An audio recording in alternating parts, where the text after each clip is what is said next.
Ya pemirsa, terjadi kericuhan di Manokwari, Papua Barat. Kericuhan ini dipicu oleh keluarga korban yang tidak terima atas penganiayaan yang menyebabkan 2 orang tewas. Aparat kepolisian dan TNI disiagakan di sejumlah ruas jalan.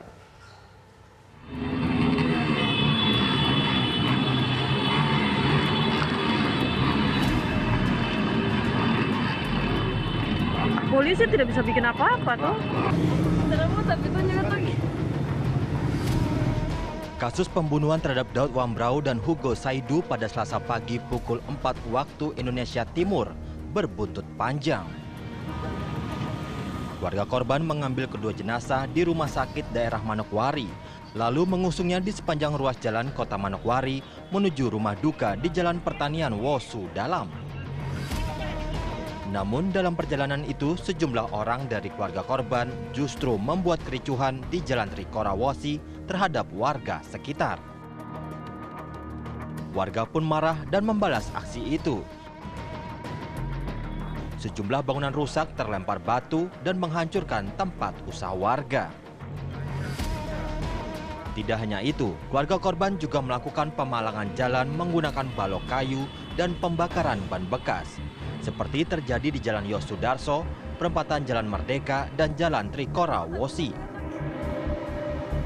Aksi kericuhan ini diduga sebagai bentuk protes keluarga korban yang tidak terima meminta pelaku pembunuhan dihukum secara adat dan hukum pidana.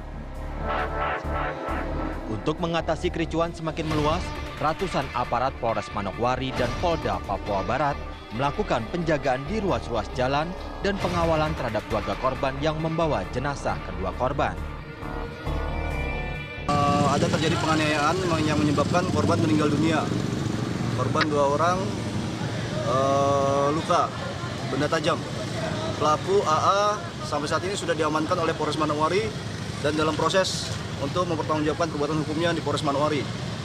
Nah, akibat dari kejadian tersebut, jam 11 malam, 11 siang tadi, terjadi aksi beberapa keluarga korban yang kecewa atas kejadian tersebut, sehingga menimbulkan situasi Manokwari, sempat ada terjadi pemalangan jalan dan pelemparan beberapa toko.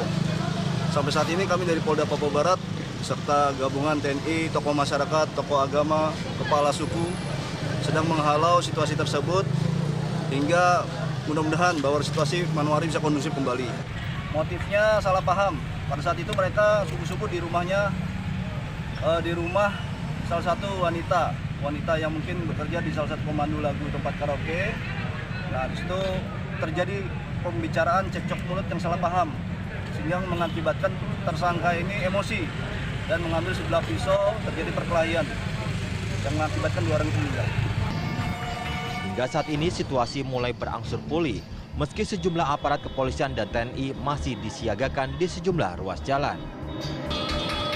Sejumlah tokoh agama, tokoh adat, dan pemuka masyarakat diminta turut mengamankan situasi agar kembali kondusif. Kasus pembunuhan ini bermula dari korban dan pelaku yang sedang minum minuman keras. Saat minum-minum itulah kedua korban diduga mengejek pelaku. Tidak terima, pelaku kemudian menganiaya kedua korban. Usai membunuh korban, pelaku kemudian menyerahkan diri ke polisi. Hal inilah yang membuat keluarga korban murka karena meminta pelaku dihukum secara adat dan pidana. Dari Manokwari, Papua Barat, Takdir TV One mengabarkan.